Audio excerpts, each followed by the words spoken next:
Part 4. Let's revisit the power series. Power series, if you recall, has x in it.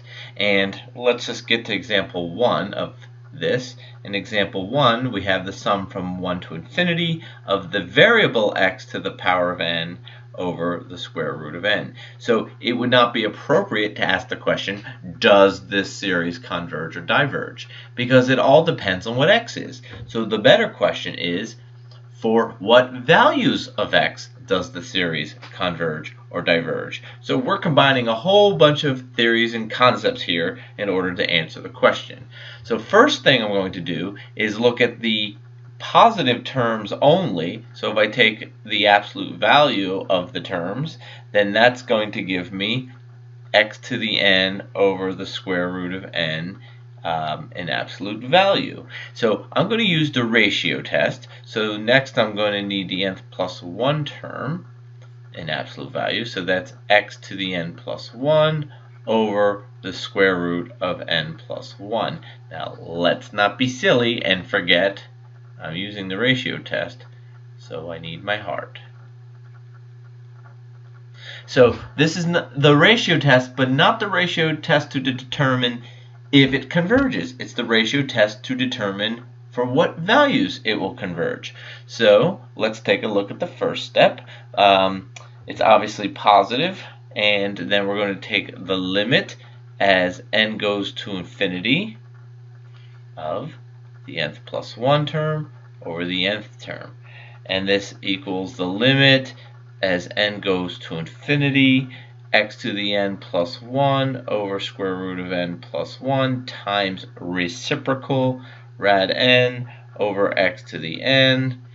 And let's see. Well, I can make this, the limit is for n, and I have x to the n plus 1 over x to the n, and that reduces to simply x, and the n's are by their nature already positive. So I'm going to pull out the radical n over radical n plus 1, and still in the absolute value I have reduced to just x.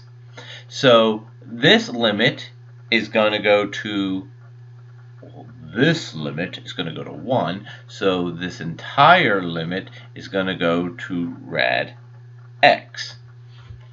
Now that doesn't tell me converge or diverge, but according to the ratio test, it will converge when this limit of absolute value of x is less than 1, which leads to the interval -1 is less than x is less than 1. But we can't stop there, and this is the critical part about this interval of convergence. See, if we stop here, we don't know what happens when x equals 1, because if you recall, the ratio test is inconclusive when the limit equals 1. So if this x here was equal to 1, then the limit would equal 1, inconclusive. If this was a -1, then the limit would equal 1, and it would be inconclusive, further investigation required. So we need to look at what happens when x equals 1 and when x equals -1. Like, what happens? And this is called checking endpoints. See, we're checking the endpoints of this interval, which is incomplete at the moment. So let's take a look at what happens when x equals 1. So what is that saying? It's asking if I actually had x equals 1 and I plugged it into this original, what does the series look like? And that would be the sum from 1 to infinity. It's no longer a power series, but a series of real numbers, 1 over the square root of n. And that would be like 1 to the n over the square root of n, which is the sum from 1 to infinity of 1 over the square root of n. Now what does this do? It diverges as a p-series. p is equal to 1/2, which is less than or equal to 1. All right, let's check the other endpoint. This endpoint, what happens when x equals -1? The order in which we check them is not important. So then I have -1 to the n over radical n. And do you see what that does? It converges by what reasoning? By the alternating series test. And I'm going to put here the series strictly alternates and decreases in absolute value to 0. And so now we have a complete picture of the interval of convergence, where before it was temporary to say between -1 and 1, but now we see that when x equals -1, it actually converges. So I need to add an equals here. Now I have the complete interval of convergence. And I want to go back to something we discussed earlier briefly.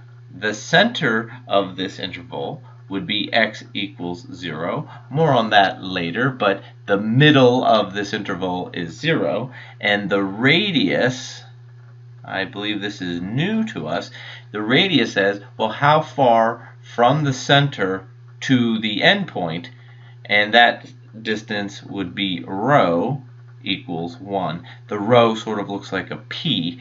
It's a Greek letter. Rho equals 1. That's the radius of the interval of convergence. Example 2, again, we want to find the interval of convergence. And if you remember, the sum of an will converge when the absolute value of it converges. That's the concept of the CAB theorem. And what we're going to use here is the ratio test.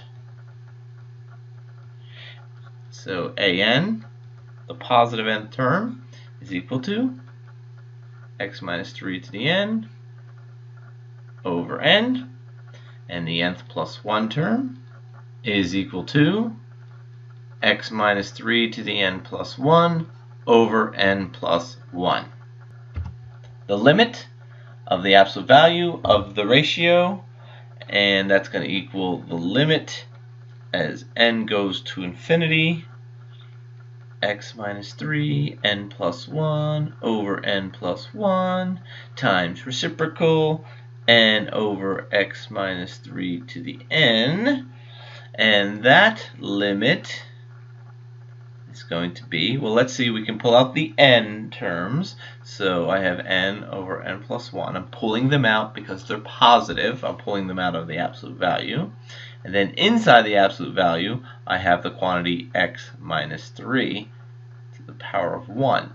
So these terms are going to go to 1 when I take the limit. So this entire limit is going to go to x minus 3. And this will converge when the limit, see, this is our limit, and when our limit is less than 1, we know it will converge in absolute value, and we know it will converge bottom line. So this is giving me my temporary interval of convergence. I'm going to stop for a second and state that it is at this point that I know my center is going to be 3 and my radius is going to be 1. Okay, so that gives me a temporary interval. -1 is less than x minus 3 is less than 1. So let's see, add 3 and I get 2 is less than x is less than 4. So here's my temporary interval. Now I'm going to test or check endpoints. Okay, to review that, I want to scroll back up to the original series. So I'm going to see what happens when x equals 2, and I'll plug the 2 in to get not a power series but a regular real number series, and I'll plug in x equals 4 and see what happens at those particular x values. Okay, starting off, x equals 2. So that's the sum from 0 to infinity. negative 1 to the n. And when I plug in 2, this will become negative 1 to the n over n plus 1. Then that series becomes, from 0 to infinity, of 1 over n plus 1. See here, these two multiplied together gives me negative 1 to the 2n, which always is a positive 1. So what does this series do? It may look a little tricky because of the n plus 1, but this is actually the harmonic series. So it diverges as the harmonic series. Indexed at 0, and if I look at the terms of this series, it's 1 plus 1 over 2 plus 1 over 3 plus dot dot dot. That's the harmonic, and we know that that diverges. Okay, let's take a look at the other endpoint, x equals 4. So this is going to be from 0 to infinity, negative 1 to the n. Then when I plug in the 4, though, it's 1 to the n over n plus 1. Simplifying that gives me the sum from 0 to infinity, negative 1 to the n over n plus 1. Now what will this series do? This one will converge, or it converges as the alternating harmonic series. This one's the alternating harmonic, and this one was the harmonic. One of the points converged, one of the points diverged. So the interval of convergence, putting it all together, is going to be 2 is less than x, which is less than or equal to 4. The center was x equals 3, and the radius was rho equals 1. In some cases, both endpoints will diverge. In some cases, both endpoints will converge. And then in other cases, like we see here, one will converge and one will diverge. But on this interval, for these values of x, the series above, right here, the series above, will converge.